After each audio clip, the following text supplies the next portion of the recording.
And get started. Thank you all for coming. I'm sorry it's a bit of a hike to get here, and I appreciate that you all managed to navigate the barricades and everything. I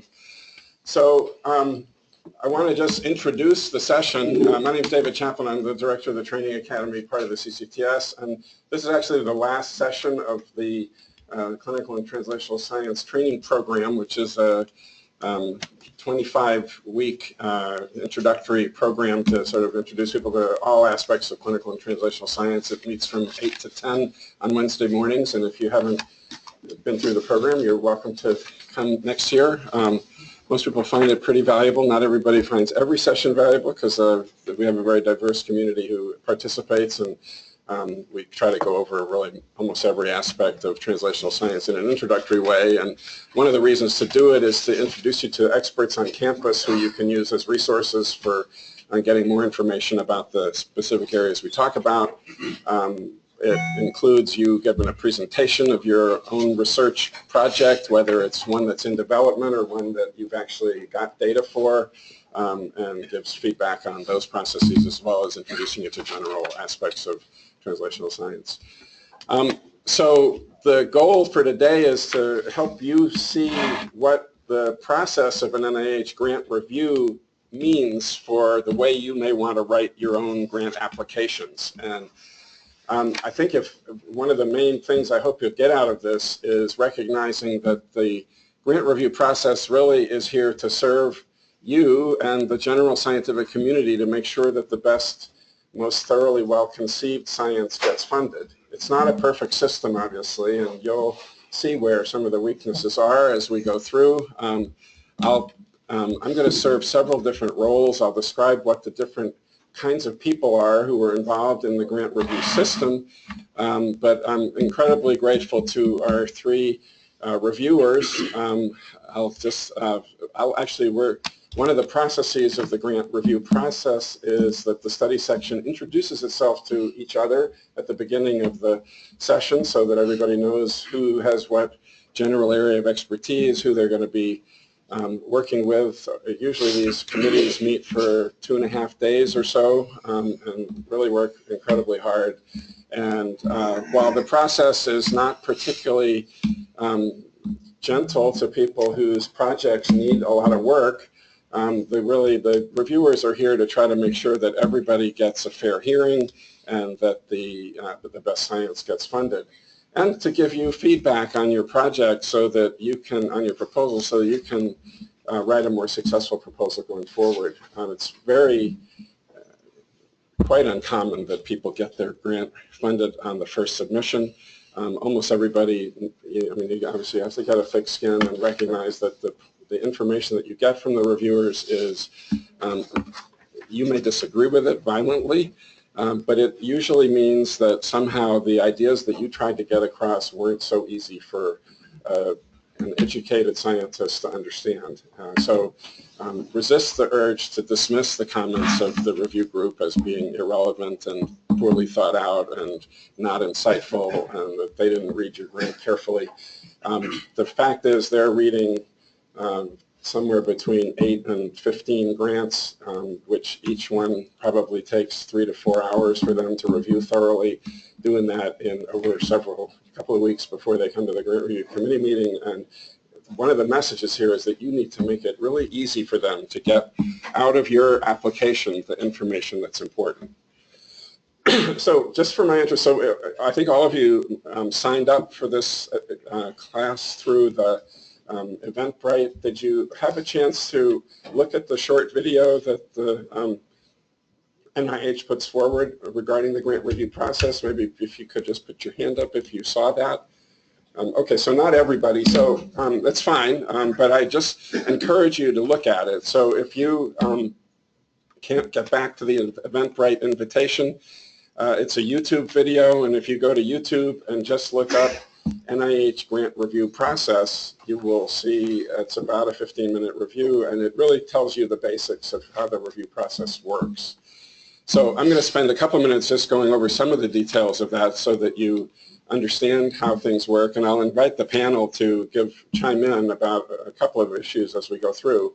So there are really two parallel review processes that NIH uses. There's an area of NIH called the Center for Scientific Review, or CSR, and that reviews somewhere between 2/3 and 3/4, maybe a little more than 3/4 of the total grants that get submitted to NIH.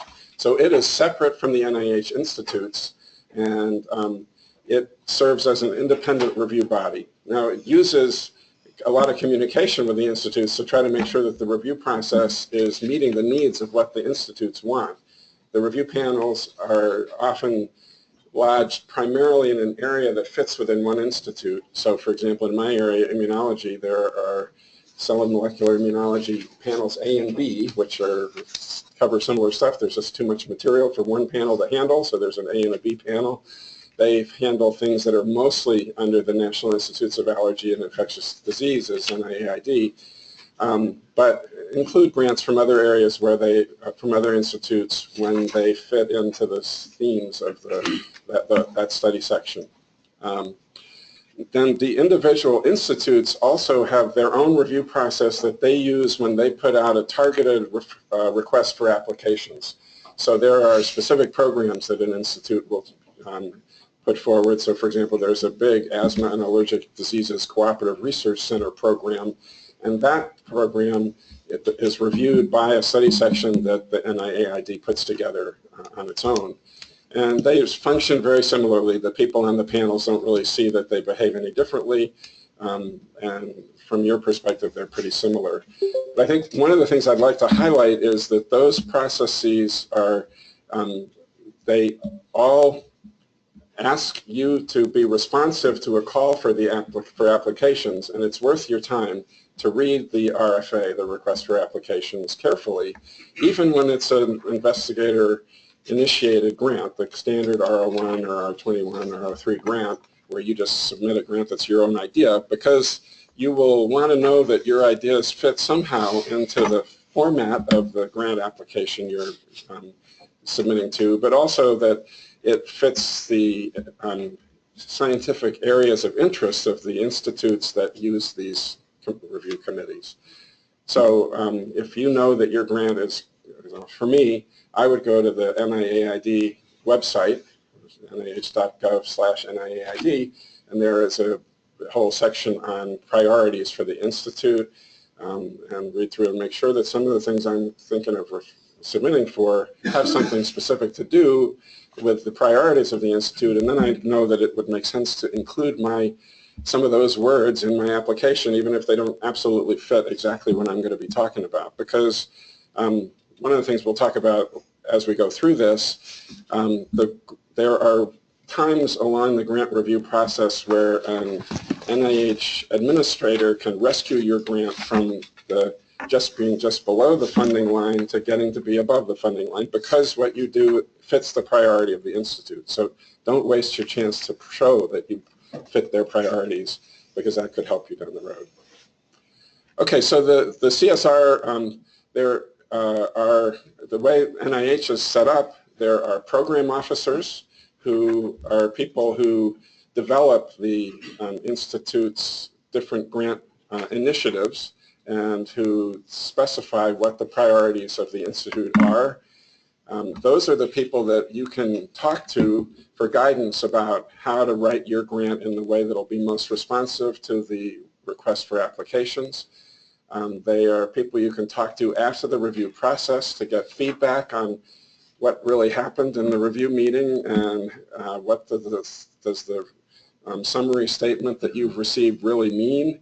And so they can be an incredible advocate for you, and most people find it quite awkward developing a relationship with a program officer, but the people who successfully interact with their program officer have a big advantage. And so we'll talk a little bit, I think everybody at the table has talked to their program officer at various times and can give you pointers on how to make sure that you have productive interactions with them and how to use them to your advantage. The program officer generally comes to the review process, the review meetings, and is there primarily to listen. They often will give a little bit of, if it's a specific RFA that has unusual features like these cooperative research centers. They will give some instructions to the review committee that what they're really looking for in the programs, but they're there to listen. They don't really get in the way. They can answer questions if the reviewers have questions, but they do listen, and they're there to then give you feedback afterwards about what the committee said and things that didn't end up in the actual written review that might be useful to you. There's a scientific review officer who is the sort of administrator who supports the committee. It actually is involved in soliciting the members of the study section and make sure all the paperwork flows right, make sure that people understand the general features of a review. And I'll just highlight a couple. One of them is that there is a very strict rule of absolute confidentiality. So anything that gets said in the study section is not supposed to be discussed by the review panel with anybody outside. So don't ever approach somebody on the study section to ask them about what happened. It's hard enough to be a member of a study section without having your peers trying to squeeze information out of you about what goes on. And if you do that, the proper response is, either I'm not adequately informed to help you with that, or you need to talk to the program officer. And don't feel like they're being a jerk or that they're trying to hide something. They make an agreement that that's what they're going to do whenever they're approached by anybody about what was said during the study section. So don't look at the roster, and first of all, don't assume that somebody reviewed your grant. It's often pretty likely that somebody did, but the study sections don't always make the scientific review officers don't always make the perfect assignments, and you can't know for sure who it was who reviewed your grant, so don't assume that. It just will give you a stomachache and pet the ulcers. So, and then there's a chair of the study section who is an academic scientist who will do some reviews, but mostly helps to modulate the discussion and make sure that people are behaving effectively and that there's good communication among the study section. Now, we're going to talk about an RO1 grant today. That's a research grant. It's generally they're investigator initiated, which means that you can submit any idea you have for a review. There are times when RO1s are solicited in specific areas, and the good thing about that is that it means that there's a defined pool of money that's available to support that area. Sometimes it's not enough money to accommodate the number of people who would be interested, but sometimes it gives you a much better chance of getting funding than if you apply through the general investigator-initiated avenue. So keep your eye out for RFAs that fall within your area. If you don't know how to do that, there are a number of websites. You can sign up through each institute to get an announcement of RFAs as they come out that'll be sent to you by email. That's a worthwhile thing to do. So for an RO1 study section, they vary in size. They mostly are somewhere between 12 and 20, sometimes even 24 review committee members. The process, when they agree to be on the committee, they agree to serve for a multi-year term. It's a major commitment. Their grants, if they submit a grant during the time that they're on the study section, get considered by a different review committee. Some people think that's an advantage. Some people think it's a big disadvantage. So it's a real service that they're doing to be on the committee. When they're getting ready for a committee meeting, they're sent a list of the people who have submitted to the study section for them to declare if they have any conflict of interest with any of the grants that are submitted, meaning that they either have any kind of relationship that's significant with the person. If they have co-published with the person in the last 3 to 5 years, they should disqualify themselves from being a reviewer, and when they do that, it actually means that they leave the room while it's being discussed, and they actually don't. The way this computerized system is set up, they don't know who the reviewers are of the grant that they have a conflict with, so they really are in a good position not to be tapped by people whose grants are being reviewed to try to give information. They're very removed from the process. Then the grants are assigned to 3 reviewers, a primary reviewer, secondary and tertiary reviewer. Occasionally they'll assign a 4th reviewer if they think there's special features of the grant that a generally educated person wouldn't be able to address. Sometimes the study section doesn't have expertise that covers everything, so there will be that the different grants are are addressing, so they'll bring in an ad hoc reviewer who will only review 2 or 3 or 4 grants. Sometimes those people are present in person, sometimes they call in. It's better to be in person because the interactions are just much more reliable and people can understand the nuance of what the discussion is about a grant. Okay, so then people get their assignments a couple of months before the study section is going to meet. They wait until the last 10 days before they read them usually because everybody's really busy. They read them as fast as they can. And now this is the next, I think, really place where you should do a little homework to help yourself going forward. So, Brian, maybe you could put up the form. So, I don't remember exactly how long ago it was. About 10 years ago, the NIH moved to a very structured critique form for the grant review. And first, I should just mention that there are 5 major scored areas within the grant, and they are the significance of the proposal, the quality of the investigator team, the innovation that the proposal demonstrates, the approach, which is really how they're going to do the science, and then the environment in which the work is going to be done. So those each receive a score. The scores range from 1, which is as good as it can be, to 9, which is the least strong, and there's also a potential to recommend that a grant be not recommended for funding, or called NERFed, which is worse than 9. That happens. It's not common. So each of those criteria get scored, and as the reviewer is going through, they assign a score to each criterion. But then there's an overall score that's given to the grant, and the overall score is meant to represent what the real impact of this research is going to be. How is it going to change the field? Is it really going to answer an important question? Is it going to open up new areas of research? Is it transformative in the way people are going to think about this problem?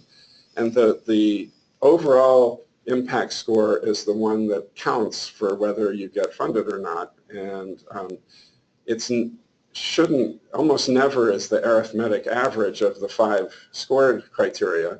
It really usually it's heavily impacted by the significance and the approach as the 2 largest parts. If the grant has a big career development component, then the investigator team has an even bigger approach. But basically, if you don't get an excellent in your investigator team, excellent or outstanding, if you don't have excellent or outstanding in your environment, those are things you should be able to fix by just making sure you bring the right people into your research and you make sure you have the right collaborators that have all the things you need for your research to go forward. If you don't have excellent in those, you're sunk. But the significance is something you can really work on by how you think about your work, how you really design the proposal. And that's where you have room to really transform a good idea into a great idea. Now, this is a copy of, I'm not sure it's actually the most up-to-date version. I think I didn't get the most up-to-date, but they're very similar. This is what the form that the reviewer fills out is like. And unfortunately, the links from my Mac didn't transfer over to here. But each of these things in blue, if you click on it, it will take you to a description of what questions the reviewer should be answering about how significant this work is, or what they should be answering about the investigator.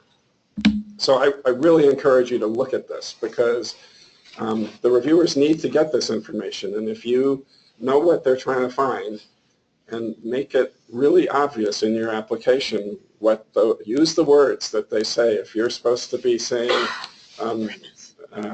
that there's something specific about the investigator team, use the words that the review form says, so it's easy for the reviewers to see. If they can cut and paste out of your application into their response, that makes their job easier. It helps them to represent you better, and it sets a good tone. I encourage the reviewers to leap in at any time if they find some of the things I'm suggesting may be irritating to them, actually, and not so great, but just realize that. after the 5 criteria, so I really encourage you, so if you search with Google, say NIH our grant review or critique template, critique is what these are called, critique template, you'll be taken to the forms page and you can click on that and work through what the different criteria are. Then there are unscored criteria, and there are a lot of them. There are things like, so there are criteria that are not scored independently, but that fit in the overall impact score. So things like how well you handle human subjects, how well you handle animal use. A number, I don't remember all the exact ones. Maybe. Biological. Yeah, biological. So yeah, so there are several new criteria that I think all of you, I'm sure, have heard about that you need to talk about rigor or reproducibility. So there's a form for biological variables, well, for biologic reagents that you need to validate, how you are going to validate them. Which is more relevant in animal and basic science, I would say. Yeah. Although if you're doing a human subject study where a particular drug is really important, or a new kind of reagent for analyzing some particular cell population or something, you need to be able to validate that go through your process of how you're going to make sure that those things are showing what you mean for them to show. That's really important. And then there are a couple of things that get discussed after the grant has received its final score. So the budget, can be a little complicated, but generally discussion of the budget is saved until after the grant has been given its overall impact score. And then people bring up whether they think there are any problems with the budget. Things are padded in some area where there's too much money asked for, and the committee can recommend that $50,000 be cut from your budget because you didn't need it for these things. Mostly the committee doesn't want to waste time on this, so they won't question what you say as long as you justify your budget pretty effectively. Occasionally the budget is so underpowered for the study you're going to do that it actually affects the grant score, and the different study sections handle that kind of problem a little bit differently, but generally if there is sign that the applicant is really naive about what the research is going to cost, that's part of that impacts the feasibility of the overall project, and that can come into play even though it generally is scored outside of the normal scoring process. So I think one other thing I want to say before we get started is that so there is a primary, tertiary, secondary, and tertiary reviewer. The primary reviewer generally gives an introduction to the grant, what the project is all about. Different people handle it in very different ways. Some people really follow I think the NIH recommends that you follow the review form. So you talk about the significance of the project, and then talk about the investigator, and then talk about the approach. This and the environment, innovation in the environment. Other people give a sort of bigger discursive story about why the research is important within the context of the big biological problem. It's just a lot of different ways people handle this. Then the secondary reviewer really is supposed to just, secondary and tertiary are supposed to just make comments where they either want to really emphasize the positives that they think are crucial for driving the score they're going to give, and they give areas where they either have something different to add that's a strength, or they have things that they interpreted differently as a weakness that the primary reviewer thought were strengths. And then there's an opportunity for the entire committee to engage in the discussion. Everybody on the committee has access to all the grants unless they have a conflict of interest, in which case they're shut out from that grant. And everybody scores the grant. So that's really important to know. So the reviewers have a huge impact on the success of your proposal, because they need to convince everybody else in the room how to score. And And it's likely that the reviewers are the only ones who have read your grant, unless it's some sort of special interest of a particular reviewer that wasn't assigned. But often when people are going through the review, particularly if somebody is interested in the area, they will look at your specific aims page, or they'll read your abstract, or they'll look at a couple of the preliminary data figures. Right. So it's very valuable for you to make your specific aims page really easy to look at. Don't pack it so densely that you couldn't read it in 10 minutes. Make it really easy to look at, use bullets as much as you can, because that's the one area where people who aren't reviewing your grant may look in a way that can affect the score they're going to give as well. I forgot to say one thing. So when the grant's getting ready to be discussed, the chair of the study section calls for preliminary scores by the 3 reviewers, and they give their impact score. And so that sort of lets everybody know, first of all, did the reviewers agree with each other about the grant? If everybody says the grant has a score of 3, which is a good but not exceptional score, then they know it's going to, there won't be a lot of disagreement. If somebody says a 1 and somebody else says a 7, they sort of roll up their sleeves and get ready for an interesting discussion.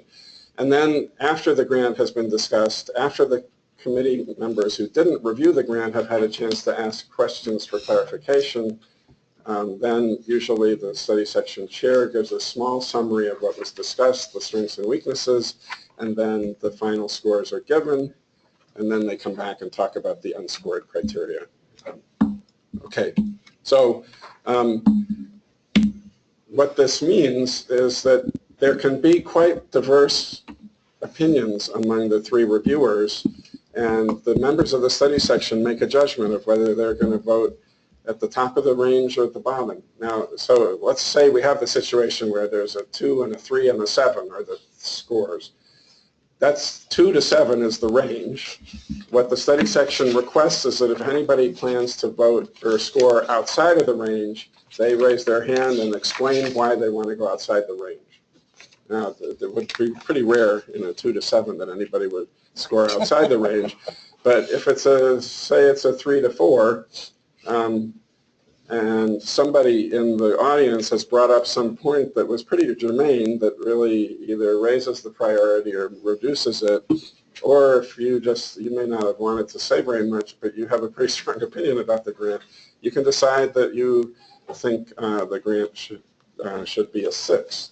So you're then required to raise your hand and explain why you're going to vote or score with a 6. And so that can happen, though.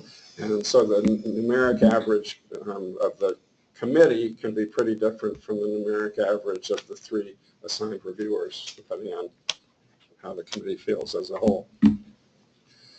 There are a couple of things that should never happen. So the committee is charged to help prioritize the grants for their overall impact. They're not supposed to be making decisions about what gets funded and what doesn't. Now, everybody knows on the committee that if they think something is hugely high priority, it has a good chance of getting funded, and if they say it's not significant, poor approach, that it's not going to get funded. But if anybody ever starts venturing into saying this investigator really deserves funding, the scientific review officer will leap in and just make sure that the committee knows that that's not an issue that they're supposed to be discussing. The program officials decide where the pay line is, which grants get funded that are outside the pay line, which ones get funded that are within the pay line, and the study section doesn't make decisions about funding in a direct way. And then there are a few other kinds of things where a scientific review officer may jump in and say that the things that are being discussed are really outside of what the normal conduct of the scientific review ought to be. So, you're not supposed to get into issues of personality and who, that this person isn't independent from somebody else, so they shouldn't be viewed as a real PI. All kinds of things could be things that could be discussed that really aren't germane to the review. Okay, so I think we're ready to go. Are there any points any of you would like to add in? Particularly, I think it's worthwhile this issue of how to establish a relationship with the program officer in the institute where you're most likely to submit your grants is an important one to get some comfort over. Maybe any of you want to make any comments when you contact your program officer, when things that can foul up a good relationship with a program officer? Yeah, don't immediately call them. They really want you to have the summary statement first, so that then you actually have something to talk about. And it's much easier for them because otherwise they don't know anything. So what happens after the review is about they have to post scores within 3 business days. Some SROs are much quicker about it, and some take the full 3 days. So you log into eCommons and you'll see your score. And if it's an RO1, it'll be percentile. If it's not an RO1, it won't be percentile. So you don't really know what that score means, really. You could have a score of a 30 and it's the 10th percentile. That would be pretty decent, although it's could be kind of on the border depending on the institute. Or you could have a score of a 30 and it could be the 25th percentile. And you'll want to talk to program to see what it is you want to do. But like you said, you really want to have those summary statements. And it takes several weeks for the summary statements to be posted. Yeah, I mean, call them after you get your summary statements. I always my style is I send them a nice email asking them when they have time to talk so that you don't cold call them and drop in on them, so they actually have time to pull up your statement, the scores, look at it, kind of digest it so you can actually have a meaningful conversation.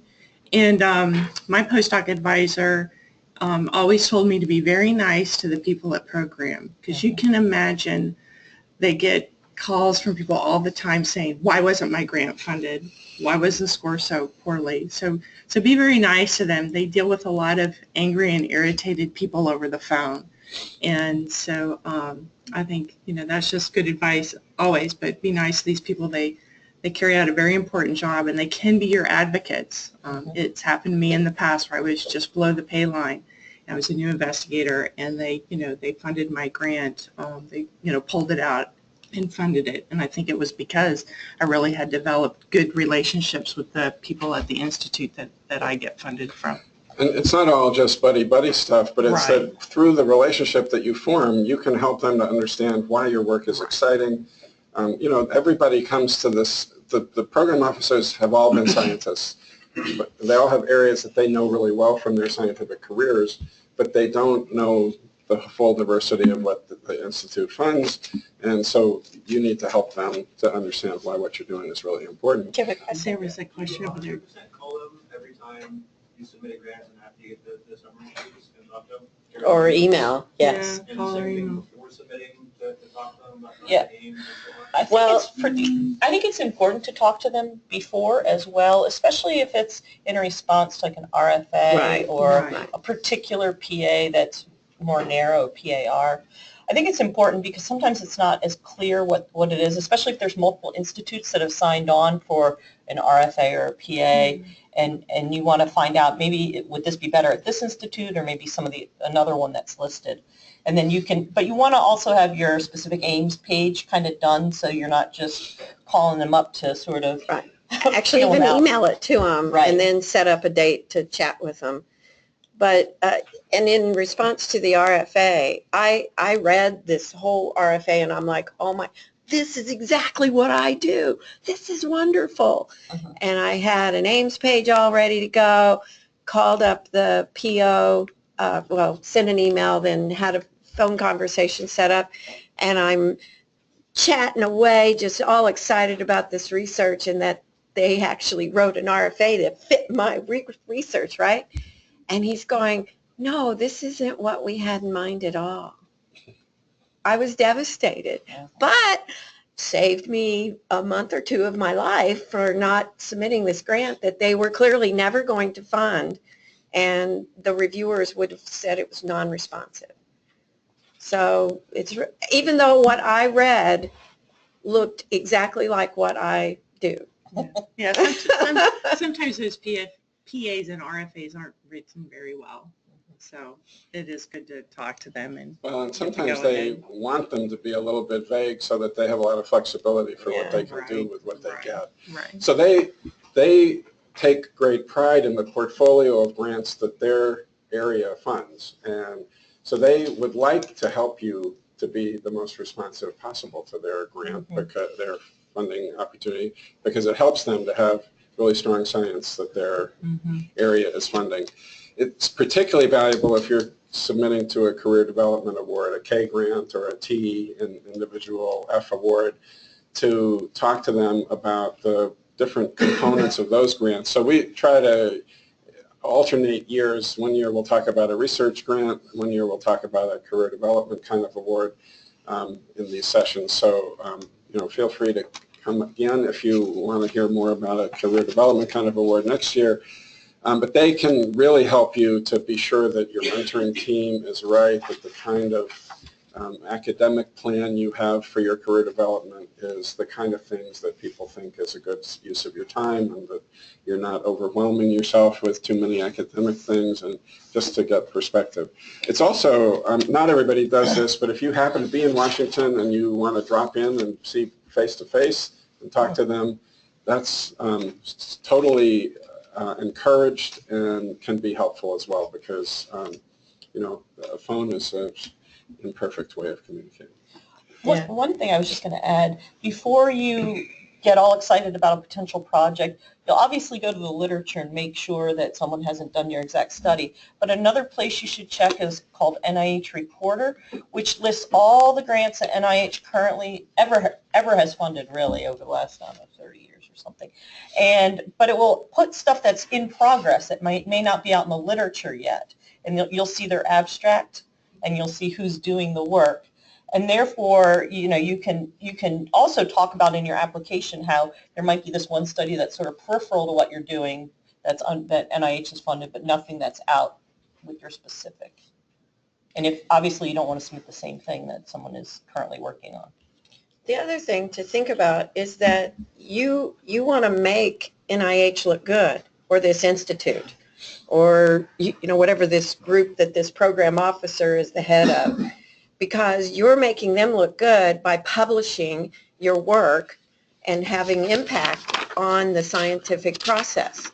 So if you have a grant and then you're resubmitting or something, but they're looking at their portfolio and going, so if you're on the edge and they go, well, but wait, this person didn't publish but just 2 papers over that past 5 years, or however they look at it. I don't, but nowadays tons more statistics are being done. They're doing science on the grant funding operation and the process. And there's all kinds of info on NIH's website all about that. They have blogs and all kinds of things that you can get that to come to your emails. And so you want to make them look good. So you got to make your project, your proposal be easy for the reviewers, but you also want to make them look good. And so it's not easy to do all of that, right? But that's your job. That's what we're all trying to do. And then you're also trying to make yourself look good too. So. Okay, so yes. So the scoring of the grant, how much the comparison plays on the grant gets scored. What I'm trying to say is that before the initial 3 reviewers use the grant and give the score, do they compare your grant with others, or can you take part in the grant that you get? So they are supposed to be using its intrinsic quality, but I always give myself a chance to rescore the grants I'm reviewing before I turn them in after I've read them all. But I give a score as I'm going through, and it's uncommon that I change them much. So the reality is, most of the institutes, the pay line now is somewhere between 8% and 12%. The top 8 to 12% are going to be funded. What that means is if you're reviewing 10 grants, there's a pretty good chance that none of the grants you review are going to get funded. There's some chance that you might have 2 of the grants you review get funded. But for you to argue that 4 of the 10 that you're reviewing are the best grants that you've ever read is not going to persuade the committee very effectively. So generally, you pick what you think are the top 2 or at the most 3 grants you've reviewed to push for to get a score that will be in the top 10%. But we don't try to rescue grants that we know aren't highly competitive just because we want to fight for some grant. We try to give an honest score. The other thing is NIH has been very sensitive to what's called score compression, which is basically the reviewers all being kind of nice and being like, yeah, all these grants are a 3 or a 2, which then compresses the scores up towards the top, and it makes it really hard to percentile if you have 10 grants within, like, let's say 100 that are all scored a 30, for example. You don't know how to really weigh which are the better of those 10 versus the worst of the 10, because they're probably all unlikely to be equal. So they're really talking to the reviewers about spreading their scores, and several of the SROs I've worked with have said, you start at a 5 as a reviewer. That's a good, solid grant, right? It's not the best grant, it's not the worst grant, and then you move up accordingly. I don't know if you guys have gotten the same. You get that comment, but all of us know that if you give it a 5, the applicant is going to be devastated. So, but you shouldn't be devastated if you get a 4, because that's better than average. And people can move from a 4 or a 40. So the reviewers give scores from 1 to 9. The score is reported out as from 10 to 90. I don't know how the arithmetic actually works, but it's just moving a decimal point. People can move from, so I guess one other thing to say is that usually somewhere between 30 to 50% of the grants get triaged, which means that their preliminary score that they were given is clearly, it's in the bottom half of the grants, and there isn't time to discuss every grant thoroughly. Those grants then get the comments that the reviewers made in their written reports, but they don't get any additional comments that arise from discussion because they don't get discussed. It's pretty rare for a grant to move from being triaged to being funded on a single review cycle, or a revision cycle, but it happens, but it's not totally uncommon for a grant to move from a score of 40 to being funded in one review if there are specific things that are clearly problems that you can address. And we went through a phase where people were only allowed to submit a grant twice, and that was a problem that made it really hard for people to move an idea to its most refined and fundable. But now you can submit a grant multiple times. And so, a lot of grants get funded on the 3rd submission. The statistics on how many get funded after a 3rd submission they're not very good, but it happens. Okay, are there questions before we launch into the process? And we can revisit any of these issues at any point along the way, so don't hesitate to stick your hand up. Did everybody have access to the grant? If you didn't, it's really useful to see what a summary statement looks like. And before you get one of your own the first time, they're imperfect, as I've said. They're bullet point kind of comments, and so they're not always totally easy to interpret without some help from the program officer. Okay, so I'm going to serve several roles. I'll be the chair of the study section, no hat. I'll be the scientific review officer. I'm your friend helping to make the system go forward. I'm a Blazer. And then I'll be briefly the program officer. So actually at this study section, so you get a roster at the end of your summary statement that says who is in the room. So they don't list the program officer having been present, and they're not always present. They're usually present for RFAs that are special programs, but they're not always present in the but they talk to the scientific review officer. They usually stop in. Sometimes they call in. They talk to the study section chair to debrief, and they're really able to give you some valuable information. Okay, so this is grant review, RO1 Grant Review Committee, and I welcome all of you.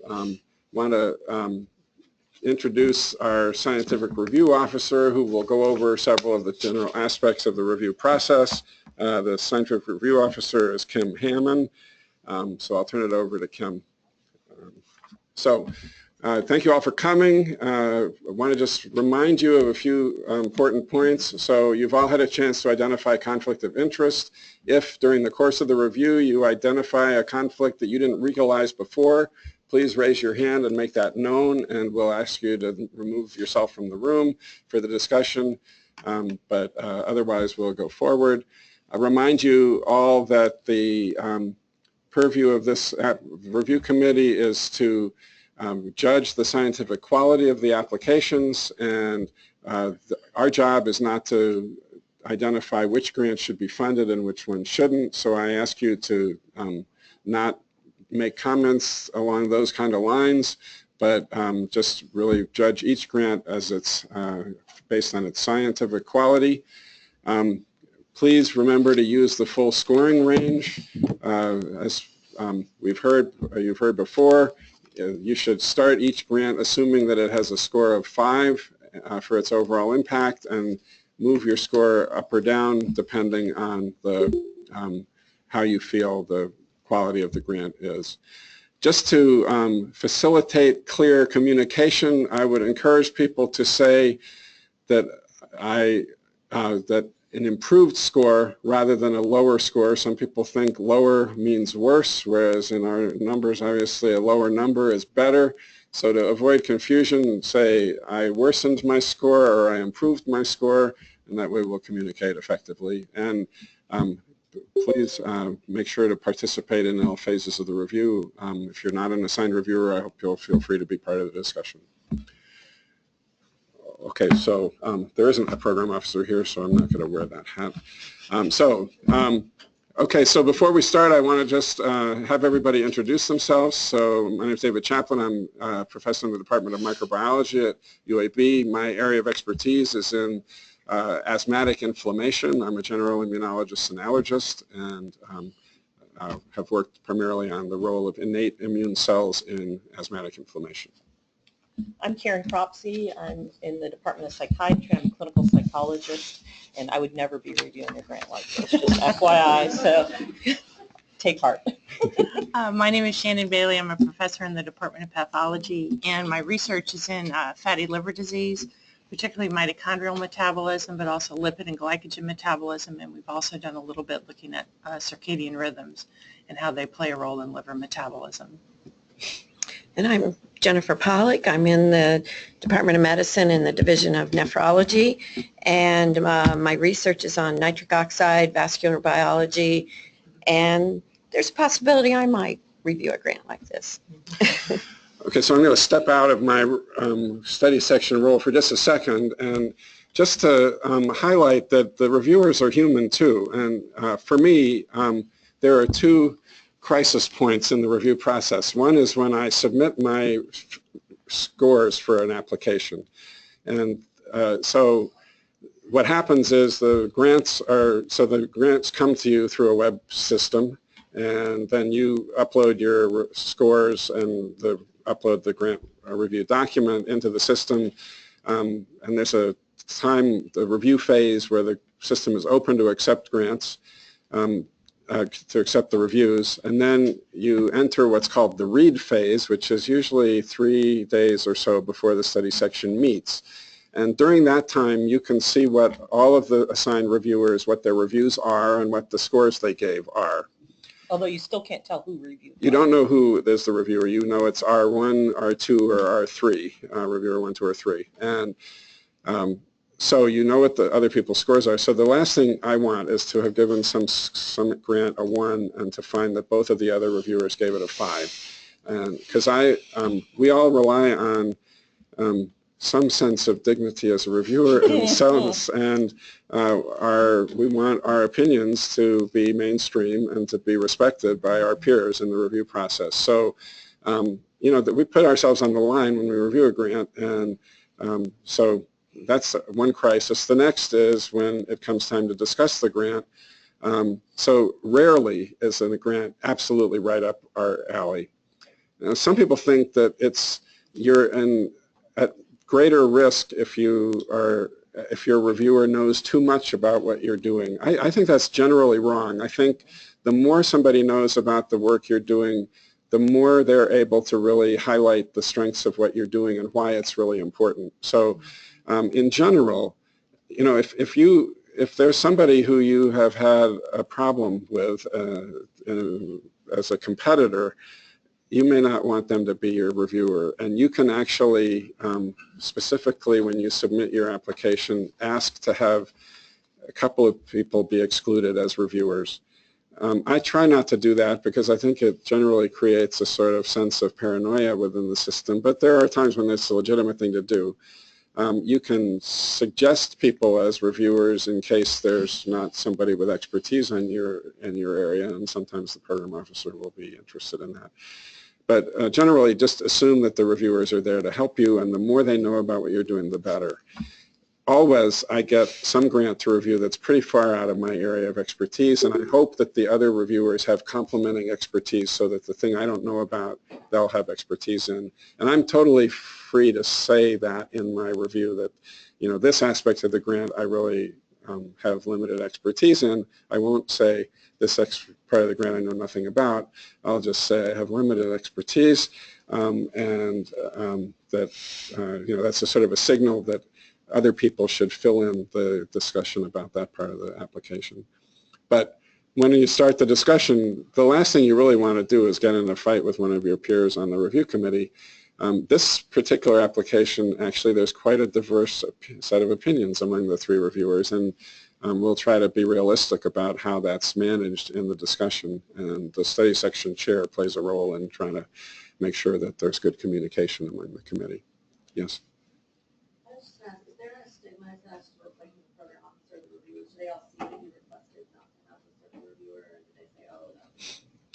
I actually don't know who finds out about that. Reviewers don't. The reviewers No, the reviewers never know that. the reviewers don't Reviewers know. never know Right, that. the reviewers don't know. But I suspect the review officer, the SRO, knows because They're doing they the make assignment. the assignments. So, yeah. So formally, you're supposed to provide a solid list of motivation for demanding a particular reviewer to be excluded. In practice, I've been told that sometimes reviewers have been pulled out of the roster without much motivation being provided. Because the reality. You know, I'm sure it depends on the study section. So for specific RFAs, it can be hard to come up with a good panel of qualified reviewers. So I serve on a study section that meets every 3 years for an RFA about asthmatic cooperative research centers, and often there are 40 applications, which means that 80% of the community of people who have expertise in that area are part of the review, are part of the submission group, and so there's a relatively small number of people you can pull from as the reviewers. So it's really, there can be times when it's hard to exclude people from the review process, and it doesn't mean that anybody's got something out for you. It's just the reality of the process. You know, I think most people really try to bend over backwards to be fair in the process, and sometimes you're on a review panel and you can tell that somebody has an opinion about a project that's not based entirely on just the science, and usually that's a setting where people modulate what their score they're going to give when they're not an assigned reviewer based on having a sense whether somebody is overemphasizing some aspect of the research that isn't totally germane. So the process generally works reasonably well for your benefit. Yes. So what's the criterion for triaging? If you say that reviewers should start as though they have a score of 5, presumably, an aggregate of 5 will not get a grant funded. So essentially, is that sort of grant triaged? Is there a score?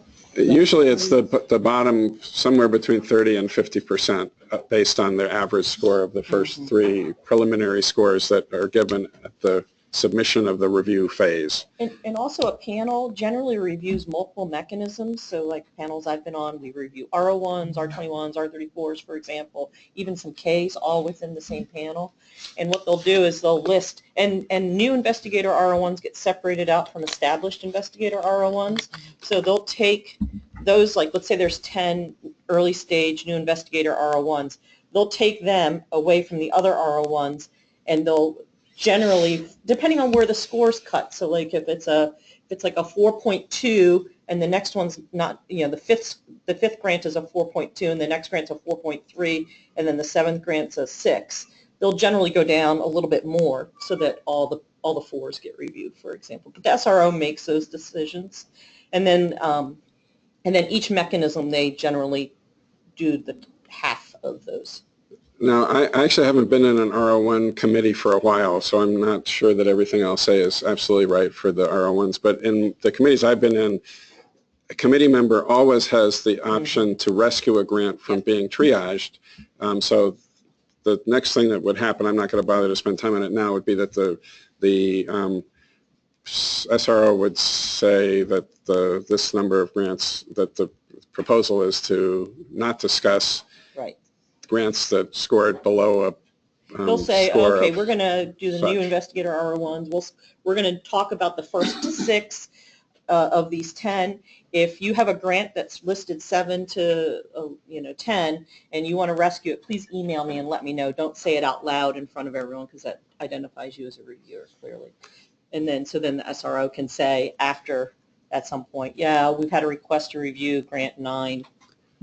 The reality is that it's almost never that the rescued grants actually end up getting funded because they have real problems or they wouldn't be in the bottom half of the pool. But there's an opportunity for that to happen. So a 5 doesn't necessarily, just getting a score of 5 doesn't mean that that's going to be triaged, because it depends upon what the spread of the scores are. And you don't know that until all of them are submitted and they actually compile the list. And it's pretty rare to get a 1. I mean, 1s and 9s are fairly rare. okay, so we're going to go ahead and proceed. The first application for discussion is glucose-mediated remodeling of cardiac DNA methylation by Adam Wendy. And by the way, I want to just say that we're really fortunate that in this program, people at UAB have been willing to offer their grants up for discussion. And so don't ever give them any grief about it. It's a tremendous gift they've given to us. And it's really valuable to have the actual grant and scores. In this case, we have the primary submission, the scores that were received, the summary statement, and then the resubmission. We'll talk briefly about what a resubmission should try to accomplish, and we'll give a very brief discussion of the resubmission review, although it's usually a little more extended than what we'll do, but we're going to be running out of time by the time we get to that. So, so could I ask for your preliminary scores, Reviewer 1? I'm going to give it a 3. Reviewer 2? I gave it a 6. Reviewer 3? I gave it a 1. Okay, so we have a pretty big range. So we'll proceed now to a discussion of the merits of the grant. So Reviewer 1, please give your review. Okay, so I'm going to step out of reviewer mode here real quick to say that since this was submitted, now there is new criteria, and one being a premise. The word premise has to be in your grant. That actual word needs to be used, and then the reviewers have to actually use that word also in the review panel, or the SRO or the chair of the committee gets mad at you. And I was on review committee, and this was all we were doing. All the reviewers were getting frustrated because we had to actually use that word. So when you write your grant, so now that's a new criteria, so I can't, so if this would be submitted now, I would be like all over it and not giving it a good score because it didn't use it. The other thing is rigor and reproducibility is now a new thing that actually has to be in the grant. You have to talk about all of the criteria for rigor and reproducibility. Actually, in my grants, I now use a whole paragraph that actually cites the rigor and reproducibility. And you need to be very thorough in that. So now they've added all these new criteria, so you have less and less space to actually get your points across. So you see how you have to be very, very brief, succinct. And so the way I usually try to say is to be simple, but not superficial. You have to have depth. You need to be elegant, but not too much. Okay? So you're always crossing that. Okay, so now back as reviewer. Oh. Differ from the prelim data section? Excuse me? How does rigor and reproducibility differ from the preliminary data? So there are no longer preliminary data sections. You don't have a separate section. American Heart grants do have preliminary data sections and some other foundation type grants, but not NIH. You have the significance, the innovation, the research plan, your environment, the vertebrate animals, I can't remember. Yeah, but there is no section that's called preliminary data. You Well, incorporate. none of You the incor- five. Yeah, You you incorporate incorporate it it, into the research plan. Right, into the subsections of the approach. Yeah. Okay. So then how does the rigor and reproducibility differ from I've done this before, it works? You don't say I've done it before and it works. There's lots of times when I've done stuff before and it doesn't work, I mean, let's get real. But so you say all of the things that you make sure that is confirmatory, that positive and negative controls. You want to have your statistics in there. You want to have to make sure that you're testing all of your antibodies the right way, all of your assays the right way. If you're doing surveys, what are the statistics for how you're going to do those surveys? The sex of whether it's humans or animals. There's a whole listing. Actually, they give you the listing of what things that are to be considered for the rigor and reproducibility. It gets reviewed under approach. It gets, it's incorporated into the approach score, right? Just like premise generally gets reviewed under Significance, yeah. But you don't have to create a section called rigor and reproducibility necessarily, but you need to use Those the terms. words. We will guarantee work. scientific rigor If- by doing this, this, and this, and it's the. But if you have a section on that, it's real easy then for the reviewers to find it. Yeah. Oh, yes, they have it, and look, it's really crappy. It's only 2 sentences. Or, wow, it's great. They really thought about everything. So essentially, it might be advisable in your approach, instead of just saying methods, I will do blah, blah, blah on the survey, you just make the heading rigor and reproducibility, I will do blah, blah, blah on my survey. Yep. Okay.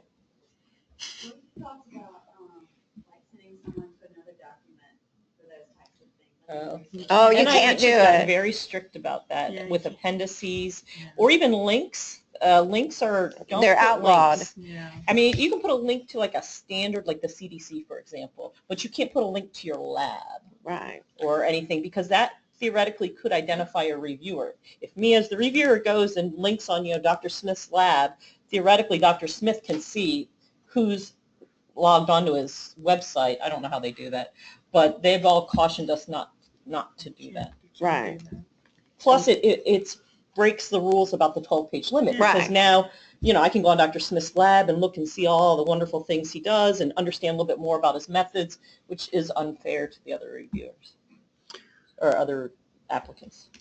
Okay. So one of the things that I've been told a lot, which I'm curious whether the rest of the group, how they feel about it, is that one of the areas where you can use the space that you have in a creative way is in your personal statement to highlight reasons why you're going to be really able to, you can improve the sense of the feasibility of your project by how you describe what you've already accomplished in your personal statement and in your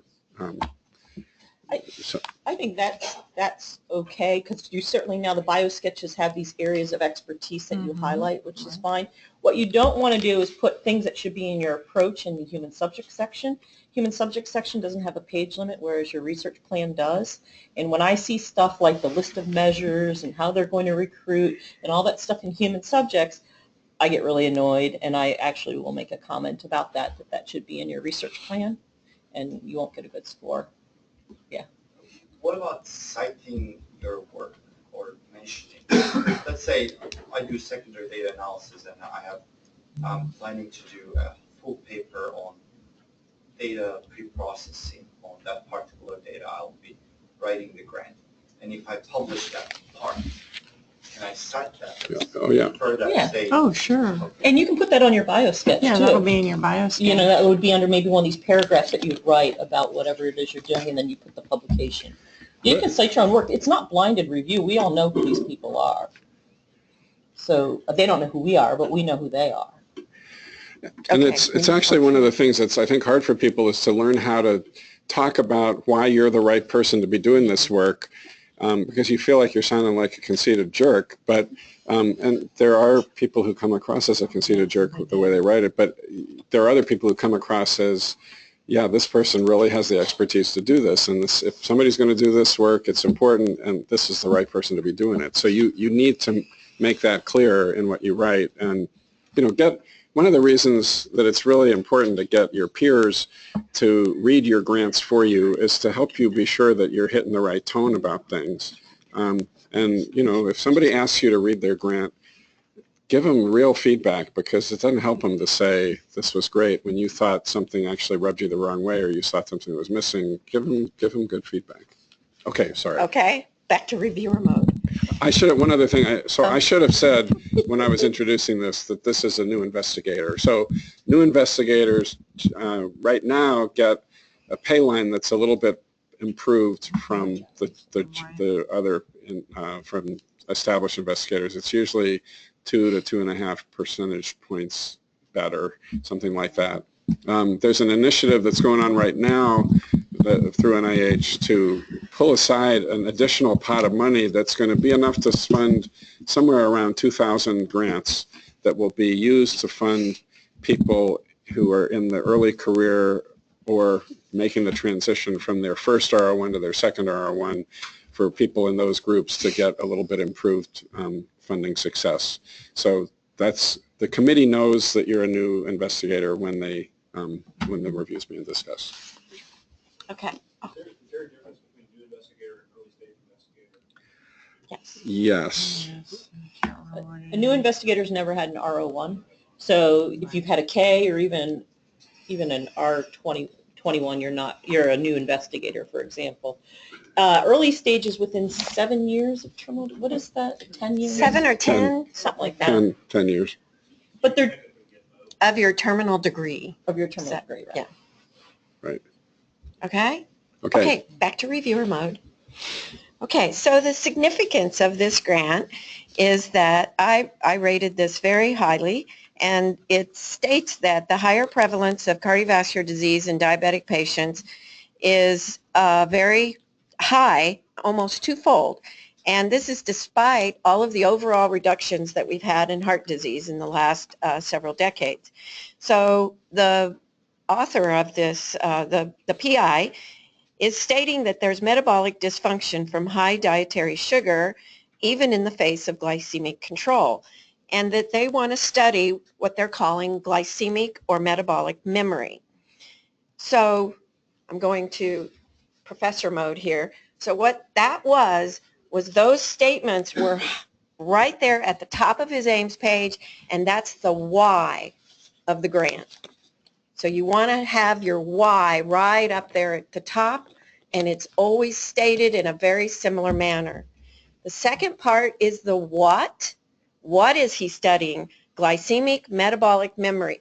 It was really easy for me as the reviewer to get that and to write that down, and I hurried up and typed it into my little form, and I'm good to go. Then the next part is the how, and that is, sometimes that gets a little trickier, how to make that simple, and a lot of people use a figure. This grant did not use a figure. It's okay, but you have to make sure that your point gets across. So now the how is that this is a glucose-dependent protein modification, which is O-linked addition of beta-N-acetylglucosamine, or O-glycanac. I can't say that word. One stumbling over these words. Glycosylation. Oh, let's just call it O-glycanac for short. That's what we do. Okay. And so there's two enzymes that are important in this process of this protein modification that have already been identified.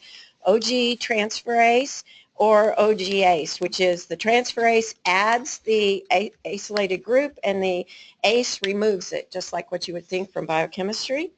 There are already known cytosolic proteins that get glycosylated or glycinated, but now there is a new revelation, a new mechanism that's been demonstrated that it's important in the histone code and DNA methylation through this process of binding to another enzyme. It's a methyl dioxinase, and it's required for DNA methylation. And one way to identify this is through a 5-HMC part of the DNA code. So you look at actually the cytosine that's been modified. I'm a biochemist by training, so I got it. Now, if your reviewer happened to not be a biochemist, I don't know that they would get it as easily and as quickly. But I got the how really easily. Okay, so now the way you want to think about the significance is you're relaying your idea, and this is your chance to get somebody to love your idea. You're wanting them to love the idea, not you yet, just your idea. I am falling in love with his idea because it's very novel. So what he's saying is that this possible glycemic memory mechanism, similar to what's been demonstrated in cancer and neurobiology, but this is kind of different. It's in the heart, it's under diabetic conditions, and this is this one of the causes for why heart failure is higher in diabetics? I got it. I was hook, line, and sinker. I bought into his idea. His overall hypothesis is that the glycemic memory in the heart is through glucose-dependent modulation of DNA methylation, and that dysfunctional O-GlcNAc signaling disrupts cardiac gene expression, thereby screwing up or messing up the sensitivity of the myocardial and the cardiomyocytes to stress or functional changes. Okay? So there we go. Now we've got the strengths of the significance are that it goes beyond cardiology and that there's going to be distinct new targets revealed in the cardiac myocytes. There were no weaknesses that I found in the significance. So the second part, the next part to be reviewed is the investigator. I didn't have a copy of his biosketch. So I said he's a promising, productive scientist. He's a new investigator in ESI. If I'm going to give a good score, I want to make sure that gets out right away, that he's a new investigator, ESI, to make sure that everyone on my buddies on the review panel are going to be loving it as much as I am. And he put together a great team of collaborators and consultants, and he came from excellent training labs. Now, for me to know that he came from excellent training labs, I had to know some of these people, and so the reputation precedes.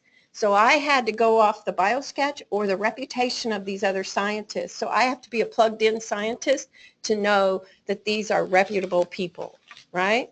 So that's a good thing. So he's got a pedigree, if you will.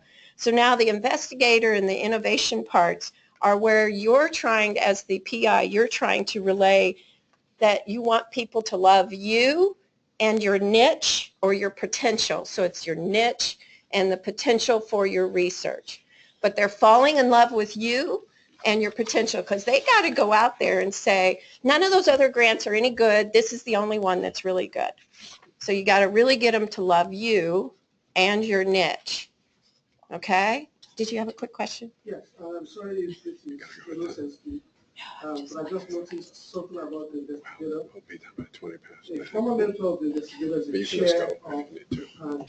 So he would have been outside in the other room. So the chair would actually not be in the room. He would not be in the room. Somebody else would be the acting chair. Yeah, anybody that has a conflict, whether a former colleague, collaborator, published in recent years, same institution. Yeah. So if there's anybody from UAB on the study section panel you've submitted your grant to, they would have to recuse themselves. Well, an SRO identifies those Yeah. people. You don't even have to identify people from UAB. Even if you've never worked with them or don't even know who they are, you still would never review their stuff. Yeah.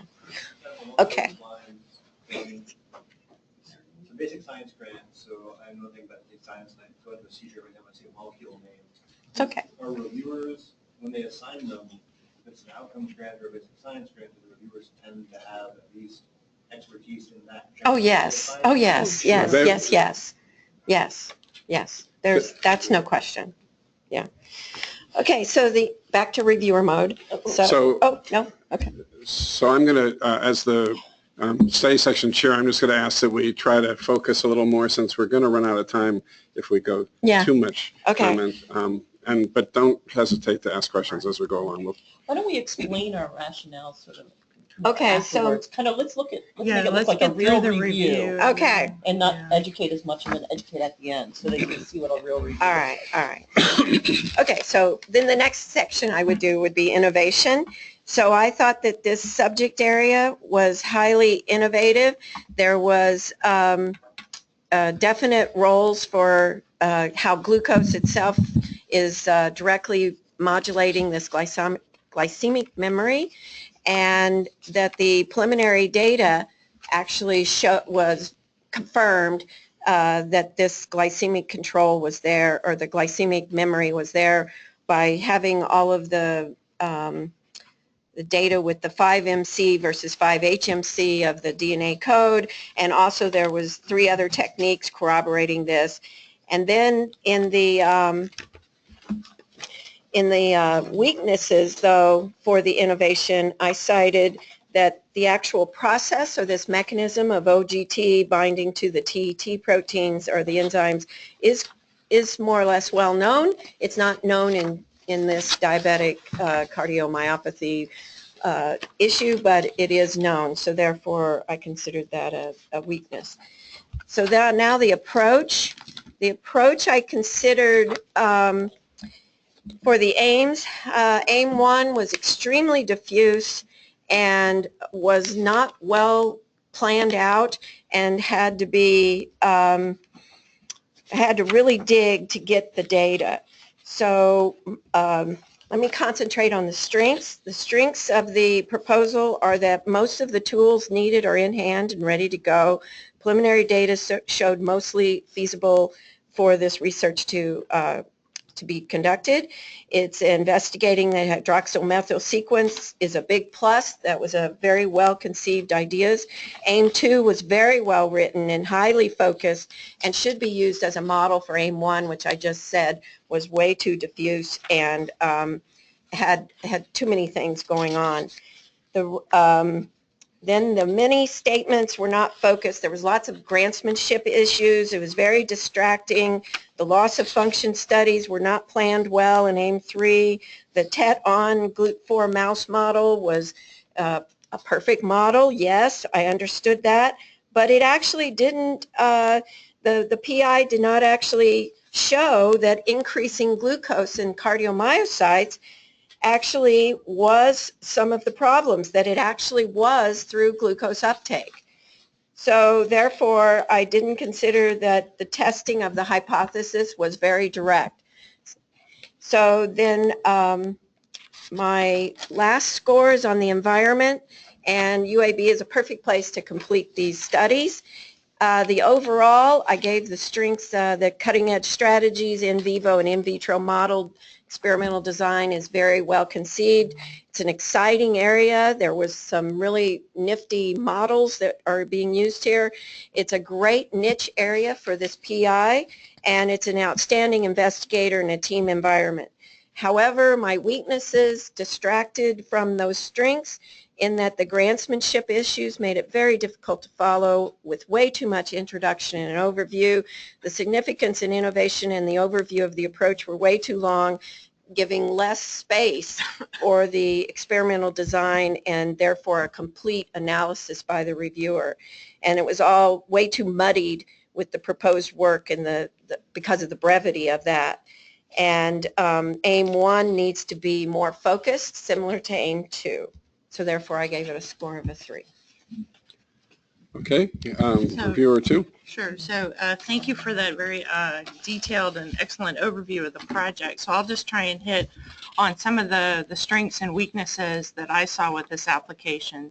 So I agree with Dr. Pollack that this is a very innovative proposal. It's from a very productive and I think highly promising young investigator, Dr. Adam Wendy. Dr. Wendy is an early stage investigator. He's an assistant professor in the Department of Pathology at UAB, and he currently is the PI of an R00 grant, and he has excellent training from leaders in the field of cardiac metabolism. And he's assembled a really outstanding research team of senior investigators to help him with this project. I also thought this grant was very innovative. I thought the overall hypothesis of glycemic memory in the heart is very innovative in how glucose-dependent modulation of DNA methylation is interesting, in that disruption in O-glucanac signaling disrupts cardiac gene expression, and then that is what's contributing to the heart failure and the pathology in the heart. So I think the idea, the hypothesis of this grant is highly novel and very exciting for me. And I also thought this grant was very innovative is that the tools that he's using, the mouse models that he has available already in his lab, he's developed them and he's using them. These are these TET on-off models in which he can actually turn on the glucose for transporter in the heart to examine this concept of glycemic memory. So he can turn this off and on and so modulate the uptake of glucose into the heart. So that's very, very novel and a very powerful model, I think, to look at the concept of glycemic memory in the heart and its downstream epigenetic and transcriptional effects.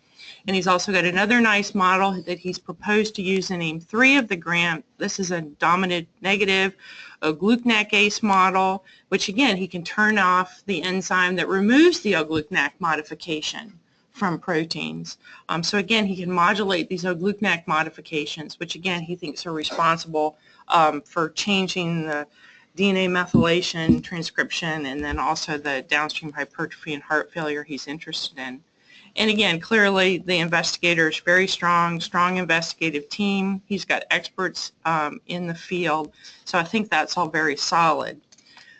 So with that said, though, the problems I had with the grant stemmed from his approach. And that's really where my score started to go downhill with this grant.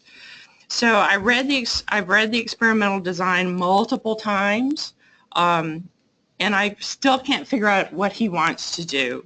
I just thought the approach had lacked in a lot of details, a lot of key experimental details that I need to prove to me that this project actually is going to have some profound significance at the end.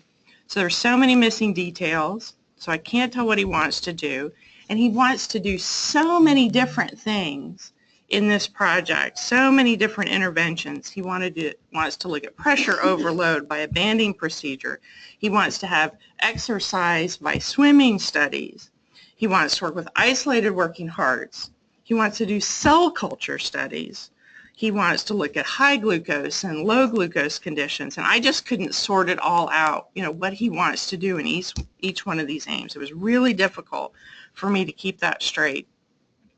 And I think that the PI couldn't keep some of this straight because when I got to a really important part of the grant where he's supposed to talk about his anticipated results, his alternative approaches, what's he going to do in case he runs into roadblocks, he didn't spend any time talking about that sort of stuff. He just kind of glossed over it and moved on to the next aim. And so I think with a new investigator, early stage investigator, this is a really key part of the grant to show to me that he's thought about his experiments quite carefully and that he has, what results are you going to get? What are those results going to mean? And how are you going to come up with alternative approaches if these experiments you propose don't work? So he's going to collect a lot of data. He's got a lot of cool tools. He's going to do RNA-seq, ChIP-seq, methylomics, all this sort of stuff. And I just couldn't quite figure out how that's all going to fit together and drive the significance of this project. Again, I believe his mouse models are very clever, but he didn't really provide a whole lot of data to validate these models. I think the first reviewer touched on that. Does GLUT4 overexpression in the heart increase glucose content? I think this is really critical. This is a whole basis of his grant, and he doesn't show me any data to show that. And he doesn't show that increasing a GlucNet causes heart damage. So, again, that's aim 3. There's no preliminary data for aim 3. So, I don't know. We're kind of getting long here, so I just think I'm going to stop, because if I continue, who knows what's going to happen. So stepping aside, so generally the longer the discussion goes, the worse the score gets. So there are times that the study section chair will call it an end to this, try to move the discussion along, because it's just getting worse and worse. And just to give you a sense, most grants, the discussion takes somewhere between 10 and 20 minutes. If it's more than 20 minutes, it's not good, and they can't make it through their burden of grants that have to be discussed. So the average discussion is 5 to 7 minutes for the primary reviewer, maybe 10, and 2 or 3 minutes for the secondary, although here this is not unusual that someone will have some really significant differences between the first and second reviewer and need to spend some time to really talk about it. Okay, thank you very much. Reviewer 3? Okay, so I obviously like this grant a lot more than my two colleagues, and I'm going to try and just highlight the strengths that I really saw in this application. First, I was really struck by the significance of this, and the premise I thought was really interesting and innovative. He really is looking at this hyperglycemic memory, which hasn't really been well investigated before, and I think could really provide some novel avenues for eventual treatment and for novel ways of going about doing this kind of work. I also found that the investigative team, and particularly Dr. Wen, were very highly qualified, and he's a new investigator. He's been very successful and productive in his career thus far, and he's very, very well supported. So in those ways, I agree with my colleagues. Also, as I mentioned, I thought the innovation is really what carried this grant. It's a really, like I said, a novel way of looking at this. And I guess I wasn't as bothered by all the different kinds of approaches that he's going to take, the swim task and the more basic ways he's going to look at cardiovascular function as my colleagues, because I really felt like that adds to the innovation of it. I think he's just very, very well positioned, and yes, there were some weaknesses in the approach, and I agree that the grant was very distracting to read, and he could certainly benefit from some grantmanship help from his mentors. But overall, I was just really struck by the innovation and significance and the investigative team. The approach things, I think we've listed them. He can fix them easily, and I think that but otherwise, I just felt like this was just an outstanding application from a young scientist, and that's why I gave it a 1. Okay, thanks very much.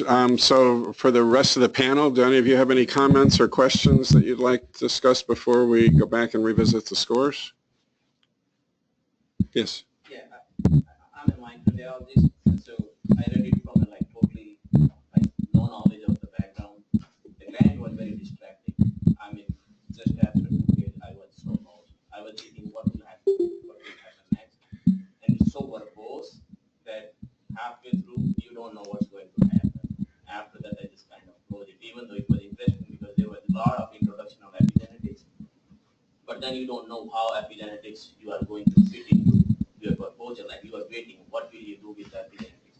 What's going to happen next? So I think that was essentially the major thing, and after that there are small things, but overall, Well, and I think all the reviewers picked up on that. They talked about how distracting the grant was, how overly complicated and verbose the introduction was. What I'm trying to say is that I think all the members during the review process will not have the exact expertise, and someone if I'm a reviewer and I don't have any idea of this, basic idea as a scientist, then it can pull my scores way down just because, Well, that gets to the point of a well-written grant, like Jennifer said, simple but elegant, not too verbose, getting to your experimental approach a little bit quicker than, say, the original application did. I think it's, one of the most common comments for an early stage investigator's application is that it's overly ambitious. And and I was going to throw that term in and then I forgot. Yeah, that seemed like what was being said about ambitious. The AIM-1 was. So as soon as you use that word, new investigator or ESI, reviewers or reviewers see that, the number one thing the reviewer's going for, okay, where's all the crap? You know, like how unfocused is it? How verbose is it? All of these kind of things. Reviewers are gunning for that. Or can they really do this? Is this feasible, or is it just really pie in the sky Right. stuff? Yeah, and if it's not feasible, if they're planning to use, thousands and thousands of mice in a 5-year project with a $250,000 a year budget, that also feeds into, gets to my point, they haven't really thought about the experiments. How they're going to collect the data, analyze the data. Is it feasible? Do they have enough FTEs on the grant to do the work?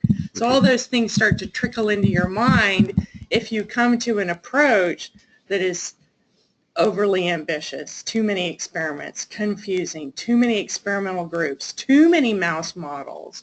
I've read some grants where people will have dozens and dozens of genetic mouse models. It's just not feasible. It's not appropriate. It's not going to fly with a study section. And it suggests that maybe the mentors weren't really involved in writing the grant. And so you want to really make sure, even as a new investigator, you may feel like, okay, I've done my K and I can do this on my own. You really want to make sure you get your more senior colleagues to look at this, because I kind of wonder if they did. I don't know. But like, if maybe could have given him some more feedback. And I don't know what we're going to do. We're going to move on. But I would say there is a disconnect between the scores and these critiques. I mean, I find it ridiculous that the third reviewer gave this grant such a high score when they have more weaknesses listed than the reviewer did. So reviewer 3 clearly wanted to fund this grant for whatever reason, probably because they were really excited about the idea. All of us love the idea, but they still have some significant weaknesses here listed in the approach. So how can you give those scores? So the reviewers were educating the PI and trying to say, look, go do all of this and then come back. Come back to us. And that's why as reviewer 3, I didn't get into all the minutia, because most reviewers, if they really like it like that, are going to say, there's some minor things, and I've written them down, but I'm really, they're going to focus on the good stuff, because the other reviewers already have gone through a lot of that. Okay, and so. You had a quick question? Yes. So if the investigator has clinical experience versus if he's a basic scientist, should this change the approach or the language of the grant? Depends on what the grant is. Depends on if the grant is a clinical grant, sure. If it's a translational grant, something like that. So you need to show the expertise to do the work, Right. and at using state-of-the-art approaches. So I think you use the language that's appropriate for the project. If you're proposing a grant that has clinical human studies and you're a basic scientist that's never published in that area, you better make sure you've got some really strong co-investigators that hopefully you've already published with too. That's also really important to show that this isn't just BS, that we've got this great team. Is there any evidence to suggest that these people have actually worked together? Do they have other grants in common? Have you published with them? That'll definitely help you out for a new project, a new area that's maybe new to you. So. Yeah. Okay, before we go on to the final, to make your final scores, are there any vertebrate animal issues? I didn't find any. No, I didn't find any. I mean, there's no human studies. No. Correct. Okay. No. Any other of the non-scored criteria that? Not with this. No. Okay, so the preliminary scores range from 1 to 6. Let's go back and revisit your scores. So I totally agree with my colleague, reviewer 2 here, and so I think we had actually similar reviews. It's just that we scored them a little slightly differently, and so I'm going to move my score to a 4. I think I'll come up to a 5. Okay, I'm gonna go to a 2. I really still think this is a worthwhile and important grant. Okay, so we have a range of 2 to 5. Anybody plan to vote score outside the range? Okay, so mark your score. So then everybody in the committee would mark their score, and they all count equally in the ultimate score that the grant gets. And then now, were there any concerns about the budget? Nope. No, it's modular. It's fine. Okay. I don't remember if there are any other criteria that we have to address at this point. So, okay. So that's how the discussion is likely to go, something like that. And then the scores are tabulated. Ultimately, a percentile is created from all of the similar kinds of grants across multiple study sections. And there are some complicated statistics that NIH uses to try to make sure that study sections that appear to just grade harder get the investigators aren't disadvantaged by that, so that a reasonable ultimate percentile score is generated for each of the applications. Question? Yeah, so I didn't understand. You three give the score, Mhm. and everyone else who didn't create the grant. Everybody votes. But they write it down silently. So It's you not- have a scoring sheet and then you do it online as well. And so I don't necessarily know what my neighbor gave it per se, or the person across the room. Everyone just puts in a score between that range. But here, Everyone's scores count. Yes, Yeah. Equally. The three of you who spoke and represented Right. the grant and read it beforehand, and people who. Absolutely. So our job is to Convince. carefully review the Mhm. grant, give the strengths and the weaknesses, the significance and the impact. And, the panel hopefully, respects our opinions and our critiques, and they will vote accordingly. Typically, scores come a little bit more closer than a 2 to a 5. A lot of time, you try and get them together unless there's just really strong opinions about a grant. And then that's just a wider range, and so people can vote anywhere within that 2 to 5 range. And then as Dr. Chaplin said, if somebody wants to give it a 1, or somebody says, I really hate this grant, it's awful, I'm going to give it a 7, then they have to identify themselves. And sometimes the scientific review officer, they'll request that they write a short critique as to why they're voting outside the range, and that can get incorporated into it. But one of the things we haven't really demonstrated is the discussion. So someone might bring up an issue that we haven't discussed, and it gets discussed among the group, and then usually the primary reviewer or somebody will stick that in their review as well. So and it should be summarized in the critique as well. So we have an ability to revise our critiques. So if I want to soften my comments, or maybe I was wrong, maybe I didn't catch something, well, I go back in. We usually get a day or two to go back in and change our critique and take out maybe incorrect statements that we might have, or to add something new. The discussion can be quite involved, and where people will say, well, in figure 3, he shows this, and I don't think that's what he shows. Or, no, you missed it in figure 3. This is the piece of data that you said he didn't have. Oh, okay, well, I overlooked that. So everybody in the panel can contribute to the discussion.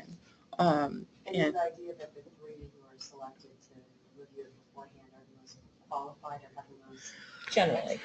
It's hopefully the scientific review officer will go through and, he knows she knows the composition of their panel. They add expertise by ad hoc reviewers, so you have full members and you have ad hoc members at every grant panel. And hopefully, you count on the scientific review officer to make sure that people reviewing the grants have the right expertise, that are qualified, qualified. Everybody who agrees to be on a panel fills out a form that basically identifies the areas that they think they're qualified to review in and where they have expertise. And I think the SROs use a searchable database to do some of the assignments. Right. And occasionally there is somebody on the committee who should have been assigned the grant who wasn't. And usually they will see that the grant was something that's right up their alley, and they may not look at it quite at the level that somebody was really reviewing, but they will read it enough to be able to contribute to the discussion. As a reviewer, I read all the Ames pages of all the grants, so I'm familiar with all the applications as best as I can be, in case there is a situation like, oh, there's a grant on mitochondrial metabolism, I wasn't assigned it, but I'm really interested in that. And hopefully if there is a disparity of critiques, I can chime in during this discussion and say, no, they're wrong, or they're right, and hopefully help with the score, not bring it down, but hopefully help them bring it back up. 80% of the discussion is on the approach. Yeah. You have to have the approach is the score that actually you end up with. Yeah. And that's why, the approach was the kind of bugaboo, in this application. And I don't know if we'll get to the revision, but you can see that, the the investigator, you did an awesome job, revising the grant, you took the comments to heart, and the approach was so much better. And boom, the scores just went up. But the changes in the scores, in whole numbers, like, 2 to 3. Yes, there's no decimal points. No decimal. No decimal Yeah, points, not right. when we vote, no. Now you get like a 42, for example, because the average creates a decimal. In summary statements, you often hear about enthusiasm of the panel. It seems to me that the order the reviewers might speak can influence somehow the enthusiasm. Because if the reviewer 3 ends up with a lot of cheating, how is the order? It's just a sign from the beginning. The SRO does it all. Yeah, the primary reviewer, secondary, and third reviewer. And the primary reviewer is the one that's supposed to give the most detail about the grant, the hypothesis, a little bit about the aims, and then we're supposed to kind of add in where we think there are missing critical elements that are necessary for the review. It's quite a lot of work to be ready to give a description of the grant that informs the whole committee about it. So the reviewers, the SRO, if your total burden of grants you're going to review is 12, let's say, you will be the primary reviewer on 3 to 5 of them. Right. And so there's sometimes, yeah, you know right. You know right when you get it assigned that you're reviewer 1 or you're You're reviewer like, 2. oh my God, I got 5 grants from primary reviewer. Ugh, that's a lot of work. Is the reviewer one the most knowledge, the most Generally, but sometimes Not not. all the time. Not all the time. It should be, but it doesn't always Right. work out. Yes. Related to that, I would think that the ones discussed, let's say, before lunch, might have a little bit more vigorous discussion and excitement than the one at 4:30. Well, like when they first start, you're hoping that those grants are going to get a quicker discussion because hopefully the scores should be a little tighter and they should be better. So there's not as many things to sort of pick at. And then, as you get further along and the scores get worse, there tend to be more things that get picked at. Yeah, most groups start with the best scoring Right. grants first and work their way down. So the last half day of the meeting, things are moving pretty fast and the grant has to have something unrecognized that's really good about it before it gets a lot of discussion. What is the actual difference between the primary and the secondary? Like all the scores are basically the same. They count the same. There's no difference in terms of how the score is calculated. It's just the primary reviewer is the one that's responsible for What your providing job the big is. overview. What your job is. So in other words, I'm under the gun as primary reviewer that I have to be ready to go with how I'm going to say everything, set the tone. If I really like this or really hate it, I set the tone for that. And so I'm trying to get my buddies on the committee to vote with me. I mean, there is some group dynamics here too, right? The psychology, or not, or you just lay it out. And it is what it is. One of the advances, though, that's pretty significant in the way the review process is managed now is that everybody sees what the first 3 reviewers' comments are before they come into the meeting. So reviewer 1, who's going to give the big discussion, knows what the major critiques that were different in reviewer 2 and 3 are. And so they don't, often you can realize, well, that's a really good point. So I'm going to change my review before I even give it. And so you tend to be, or I may add extra ammunition because I think that comment by reviewer 2 is a lot of bullshit. That happened to me one time was I gave it a lower score, came in, the other 2 moved their scores better. And then I went and did a lot more homework and moved my score worse. And then it went back and forth and back and forth. And I finally, okay, here's all this data for what I found that why I thought this approach was wrong. And then while I'm talking, a couple other people on the committee were actually Googling stuff, PubMeding stuff, Right. and they agreed with me. And then they came out and said that. And I didn't like the whole situation, but your job is to do this. And so just so you know, everyone's sitting around in a circle. That's what the setup look. It's not like this. It's not like you bring the 3 reviewers up. It's everyone's sitting around in a circle. Everyone's got their laptop. Everyone can look on the internet or pull PubMed or NIH Reporter or anything. And you're scoring online as well. Another thing we haven't really highlighted is the fact that as reviewers, we are not supposed to repeat the same critique. So primary reviewer usually goes through a whole host of critiques. Secondary reviewer is only supposed to highlight the things that were not discussed already. And then third reviewer should only be highlighting the things that neither one of those two reviewers talked about. Yeah, sometimes the third reviewer will say, I don't have anything to Right. add. I have nothing to add. Anything Yeah, to add. and that's Yeah, fine. That's fine. Perfectly okay if Right. everything's been covered. And the scores are very close. Yeah. I mean, you wouldn't have a very different score and then to have nothing to Yeah, add. right. Yeah. Which is why I had to kind of justify my score a little bit.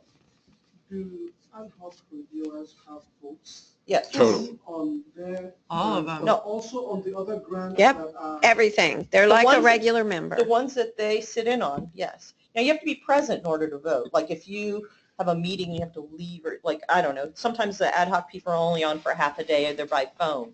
They don't vote on the ones that they didn't hear discussed. Yeah, but I've haven't traveled up there. I've done whole study sections in my office on the phone, and I listen. I'm a full participant. Right. I vote on every grant. If I have to go teach a class, then I don't vote on those grants. But when we say ad hoc, it's just that you're added. You're a temporary member for that particular study section, but you're a full voting member of all the grants that you participate in and listen on to, even if it's via a conference call sort of thing. So does that mean that if there's one of the three reviewers that's not present, that person's vote does not count? No, you have to be You have to be involved in the present. discussion. You don't have to be Yeah. physically present.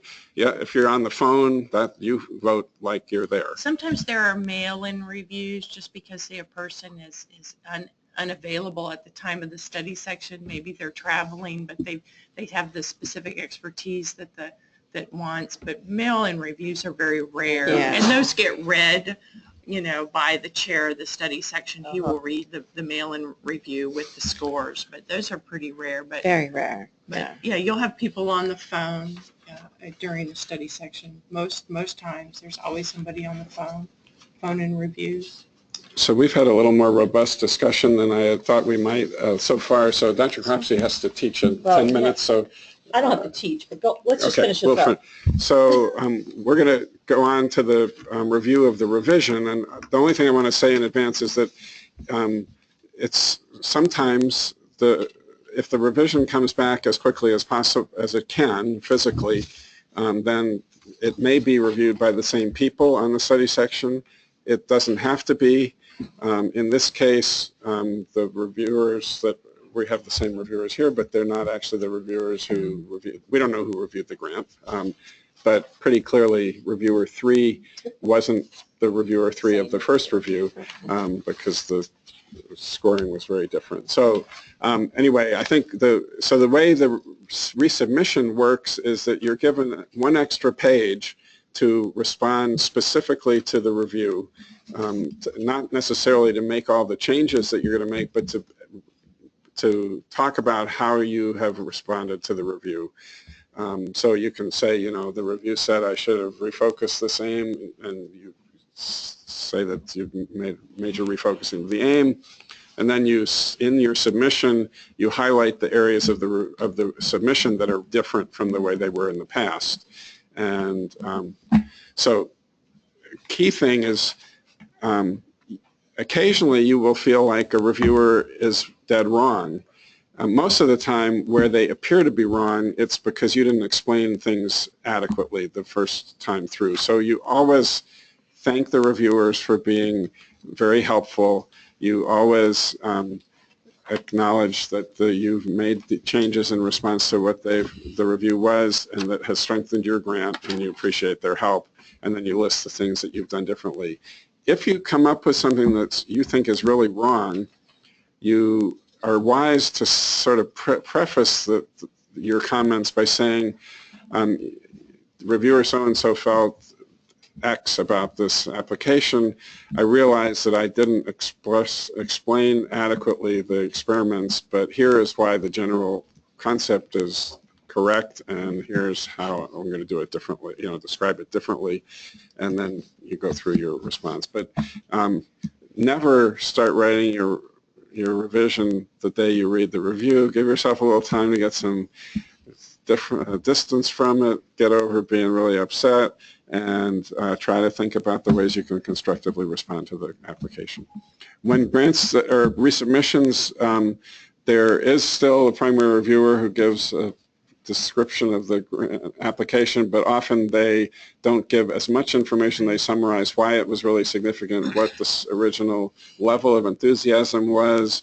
They don't usually go into a lot of numbers about what the score was, but they have access to the prior summary statement. They know what the prior review was, and then they talk about the things that are different and why it's stronger or not so strong. Yeah. So for a resubmission, do the reviewers get access to when do the reviewers get access to the previous summary statement? As soon as it's assigned. As soon as it's assigned. And you can also see the first application. You see the first application. You can see the first summary. submission, you can see the resubmission, you can see both the original sets of reviews. Right. Okay, so this is a review of a revised application by Adam Wendy, an early stage investigator, and the application is entitled Glucose-Mediated Remodeling of Cardiac DNA Methylation. Can I have preliminary scores, reviewer 1? I give it a 2. I gave it a 2. I gave it a 6.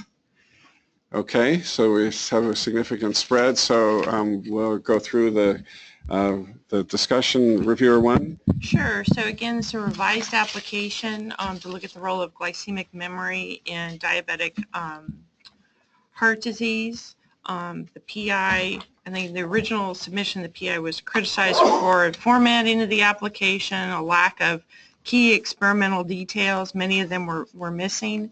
And we also, previous reviewers wanted him to increase some expertise in the grant and actually studying cardiac function. So this is a greatly improved application.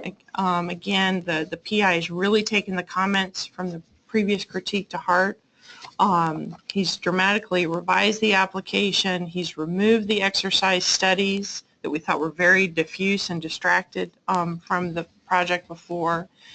He's actually highlighted some targets, so we actually know what his distinct endpoints are and protein targets that he wants to go after. He's added some new chip data, some in vitro studies. He's clarified that as well. So I think he greatly tightened up the experimental approach to the project, which I found which really increased my enthusiasm for this grant. Again, the significance of this grant is very high. This concept of metabolic memory and this understanding how diabetes has negative impacts on the heart. Again, the investigator is an outstanding early stage investigator with a strong background in cardiac metabolism. Again, the innovation of this grant is very high. The hypothesis of the grant is very innovative, and the model systems, the mouse model systems that he wants to use are very innovative as well. You know, there are still a few minor weaknesses, you know, with the approach. Some of the data might be a little correlative, not very mechanistic, particularly in aim 2 of the grant. And there's still a little bit of missing data about the O-glucnac model as well, but I do think that this grant is greatly improved project. Very timely, very exciting, state-of-the-art methodology from an outstanding investigator. Okay. Reviewer 2? I totally agree with reviewer 1 and actually don't have much to add except for one point that I wanted to make about the investigator.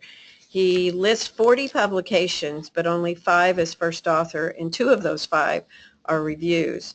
And I really highlighted this in my write-up, that I added in additional comments to the PI about this, that while I found the whole overall proposal and his training to be very high and high significance, and the approach is very responsive, but I really want him to know that he needs to move forward in his career, that he needs to be publishing his primary literature more. So that's all I have to add. Okay. Reviewer 3? Yeah, I guess I saw this application a little differently than my colleagues did. You know, while I agree with the significance of this project, and I thought that it was moderately innovative, I didn't have any issues with that. You know, I really picked up on that issue that this is a PI who hasn't really authored any authors that hasn't authored any publications with real data, and that is a concern to me because I think at this stage of his career he should at least have a couple of first author papers that really demonstrate that he knows how to write a scientific article with real data. So I thought that was a real weakness, but the majority of my weaknesses really come in the approach area. You know, I just not sure that he picked the right time points for some of these aims where he's looking at things. So, for example, his MG4H experiments, I'm not clear why there were 2 weeks of overexpression, then banding 2 weeks later are the chosen time points. Yeah, it doesn't really make much sense. Maybe there are going to be changes that we're going to see after 4 weeks, and you're going to miss that whole thing. So I really I had some problems with that. I also, in AIM 2.2, it seems like they're going to wait 6 months before harvesting the animals, and I was really concerned that seems really long. They should really be looking maybe at 2 months, should be considered as a primary or secondary changes so that can be seen. You know, AIM 2 I thought was really kind of vague. I think they need a more extensive plan of what they're really going to be doing and what will be done with the data from their DNA sequencing and RNA sequencing. And it could really help inform novel targets and narrow important candidate genes. So I really feel like they missed the boat on that. And then, again, I think specific AIM 3 somewhat varied from the main focus of the grant. I saw it as really kind of an ancillary project that they're doing. And I just felt like overall, while it looks like it was improved from the last round, I wasn't the reviewer on that one, I still had these issues here, and that's why I gave it a 6. Okay. Any comments or questions from the general other members of the committee? So I'm going to step in as another member. So I'm really interested in this area, and I've been following this young investigator's development, and I actually found several publications that weren't that apparently must not have been recognized. So he's had several publications in the last couple of years. But I'm concerned whether there are specific data that indicate that these time points that seem problematic are really inappropriate, or is this such a novel area that really defining when the right time points is not so clear-cut? Well, I guess in my own experience, I would like to just see a little bit longer time point for that first, the MG4H AIM. And, you know, I guess, you know, maybe 2 weeks is long enough, but I guess, you know, it's an RO1. I just want to see a little bit longer time point followed. But I think he has included the data. I mean, there is data in figure 11, there's data in figure 13, and he's got new data in this other figure. So I think he has provided the data needed to support the projects that he wants to do in AIM 3. And so, and he has added the expertise to look at the cardiac function assessment. I mean, Samantha Prabhu is a leader in the field in this particular area. So I think that these time points are justified, and I think he's got the data to show that right there in the grant. And the grantsmanship issues, he was highly responsive to all of those things. And if you would have looked at the previous version, you would have seen the large differences between, so he's very responsive to the critiques from last time, and this should not be an issue going forward then. Okay, well, like I said, I wasn't a reviewer the first time around. I'm kind of taking fresh eyes at this. So, yeah, I mean, I guess I can take your word on that. I mean, again, I guess we see it a little bit differently, but. Okay. Any concerns with vertebrate animals or other issues? No, none for me. Nope. Okay, well, let's go ahead and rescore. So reviewer 1? I'll remain at a 2. Reviewer 2? I'll stick at a 2. Reviewer 3? Well, in light of what my other reviewers have pointed out, I'm going to come to a 3. Okay. Great. Go ahead and mark your scores. If anybody planning to vote outside the range of 2 to 3, okay, please mark your scores.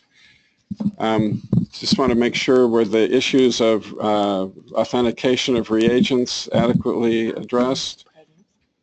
Yes, yeah, he's done a very nice job. I guess we didn't really talk, but he did Very thorough. That's Yeah, actually very a, thorough, yeah, the premise was would do that outlined. this is a Rigor, scoreable yes. criteria that I should have put in Yeah, before we kind did of forgot this. about it because, it's new to us too, but yeah, the Wasn't in the. PI did a really good job addressing some of the new criteria that he had to address in this. He did an outstanding job, I think, in revising the grant and addressing all those. So authentication of reagents and biologics, rigor, reproducibility, there's a good example of that in there. And, I thought it was just a greatly improved application. So it's a good one to look at.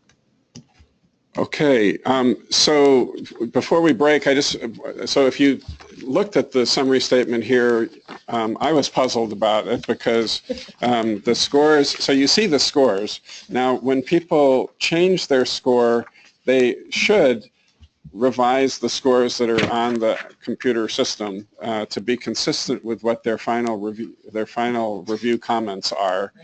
And in this case, reviewer 3 still gave the scores that were reported was that the approach was a 7, and we don't know what the impact score is, but an approach of 7 would be inconsistent with the final score of 3. So I was assuming that that reviewer 3 stayed pretty hard-nosed about not being enthusiastic about the approach, and that this was a setting where the final impact score of 25, which is 2.5, corresponds to 2s and 3s, represented the fact that most of the members of the committee who weren't the 3 reviewers were swayed by the really positive remarks, and so that the bad review by reviewer 3 was diluted out of the final comment. But it's possible that, in fact, reviewer 3 just never updated the scores and the critique in the way that you're supposed to. I mean, sometimes people don't have time to do it, or they just don't do it. So it's a little hard to know how to interpret that. But in the end, take heart from the fact that this individual's grant went from a priority score of 42, 31st percentile on the first go-round to 9th percentile with a score of 25 on the revision. And it was really completely in terms of having gotten a review that was pretty helpful the first time, that gave some specific ideas about how to improve the grant, and then really taking those to heart and making substantial revisions. Okay, so those of us who have time to hang around can and be happy to answer questions and keep talking. I know some people, we've exceeded the time we originally were scheduled, so feel free to disengage if you're ready, but we'd be happy to answer some questions. And I want to really thank the review panel for taking the time to do this. Why don't you just come up here so we can hear you, because everyone's going to be packing up. Right. I'm not going to hear with it. Thanks a lot. Well, thank you so much. Thank you. I appreciate it. Thanks for doing this. It was fun, David. Yeah. I guess I should. Yeah. Should I get the Academy Award? Which one? No, please. I am not a basic scientist at all.